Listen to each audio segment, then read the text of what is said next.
Hi, it's Snesh here, and I'm here to answer a question that's come in through an email from Amy, who is currently doing our Beauty and Body Challenge. And it's an interesting question and one that definitely needs answering.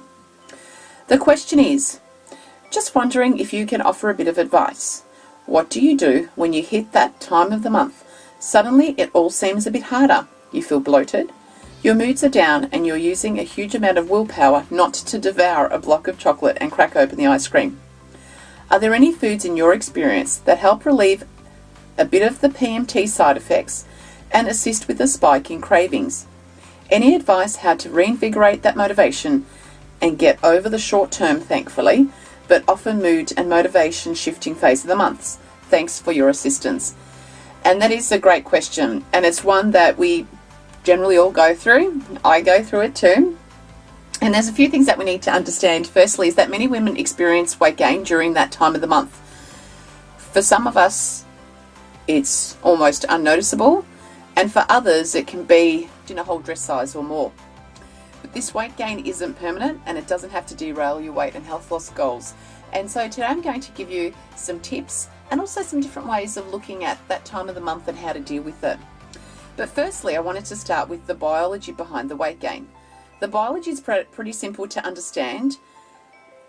It is a set of hormonal changes, primarily the drop in progesterone, which leads to water retention, increased gas production, and constipation. This makes you feel heavier, less comfortable, and crampier, and not always happy with yourself or the rest of the world. It can also make you feel a lot heavier than what you are. I know even with myself, and before you start thinking, yeah, right, Snedge, as if you'd ever feel fat, well, guess what? I actually do.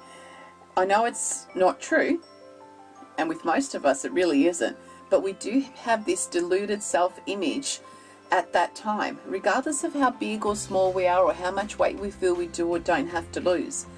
And also, because your body is preparing for a possible pregnancy, you may very likely crave high calorie, high carb, high fat or comfort foods to feed this potential pregnancy.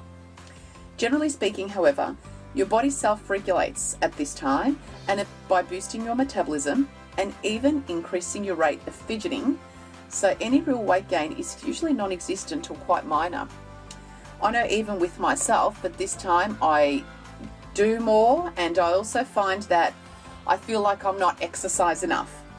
So I find myself committing to these long runs or these really big workouts, and I feel that I really have to do it because I just haven't done enough in the last week or two. And it's not until I've exhausted myself that I realise, oh no, I've been tricked again. It's just that time of the month and I really didn't need to do all that extra exercise. So it does self-regulate. But also some women can also crave salty foods, which directly increases the bloating as well. So that's how it all works. But what can we actually do about it? And I'm sure you're keen to hear some strategies of how to get through this time of month without completely derailing yourself. But before I even dive into the food strategies, I'm going to teach you a technique that I use, and it's called the step to the side and ignore yourself technique. At that time of the month or the week before or around ovulation, I always feel that my world is going to end. I feel like I'm the worst mother in the world, I feel like I'm the worst wife, and God only knows how I'm worthy of having such a successful business. I feel like I just can't seem to do anything right, sorry. I can nowadays, however, catch myself out, and I can speak to myself gently and say, oh yes, you'll be okay, everything's fine, it'll back to normal in 2 days, and all of this will disappear. So nowadays I've taught myself just not to buy into it.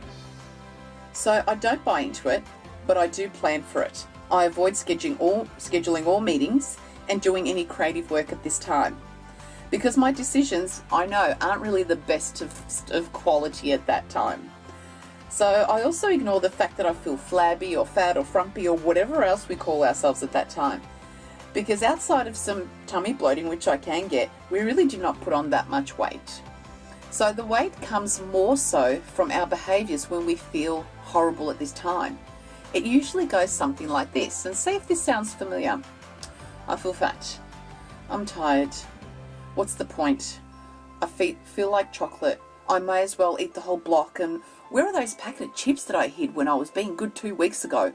And it ends up being this big roller coaster and this binge cycle where you're feeling horrible about yourself and you just think to yourself, well, I just might as well stuff the whole thing up.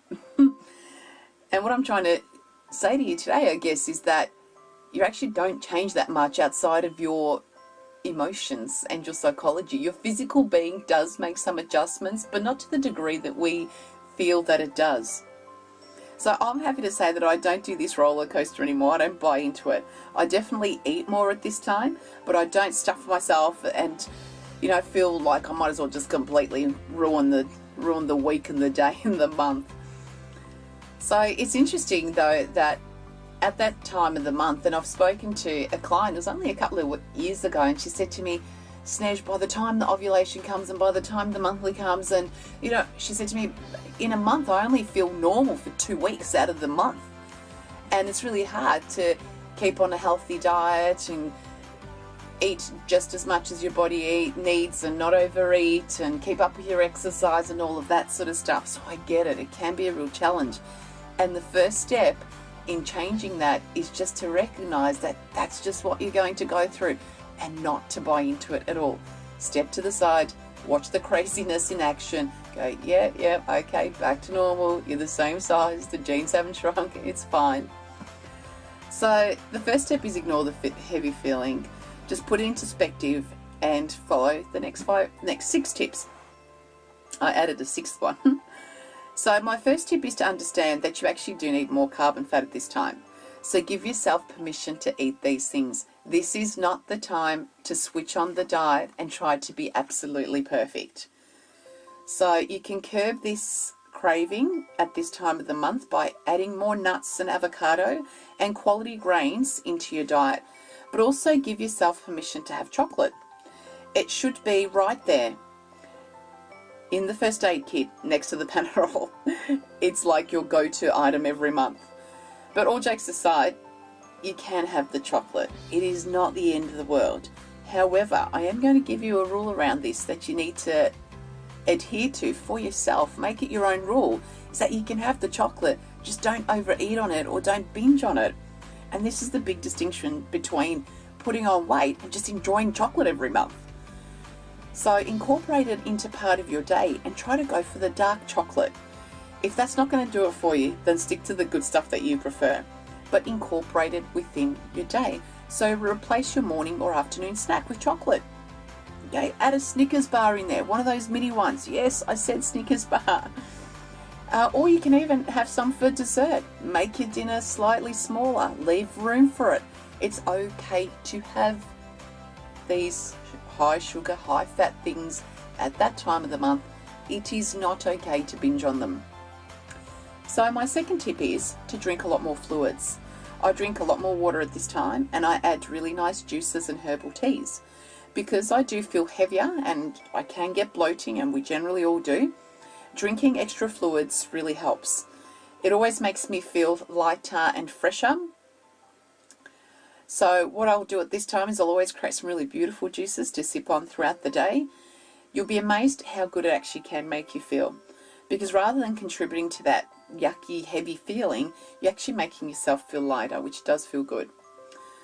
So my third top tip is to keep your balanced meals up, and especially remembering your protein.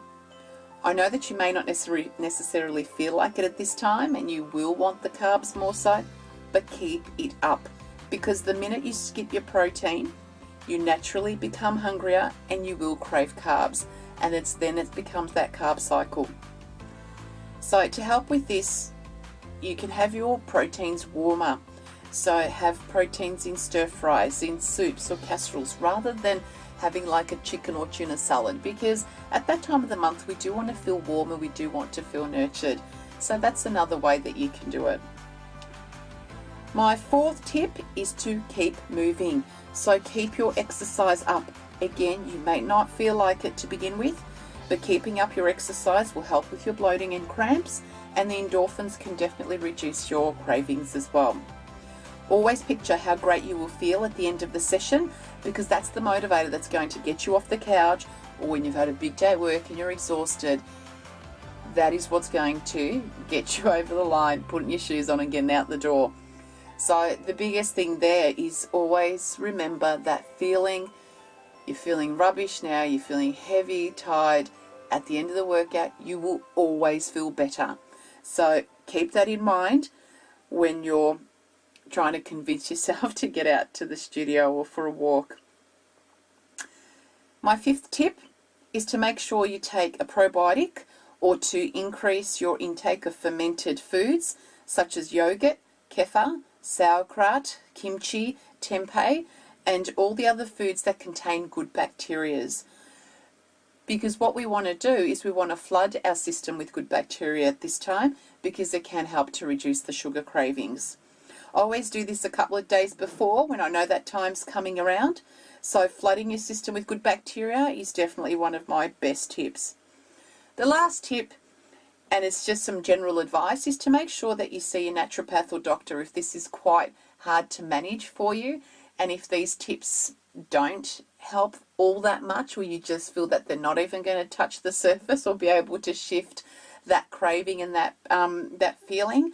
So just check in with your naturopath or your doctor, because sometimes there can be an imbalance of hormones that can be leading to some of these symptoms. So check that out and clear that before you start to get stuck into the strategies, the tips, and try and switch on the willpower.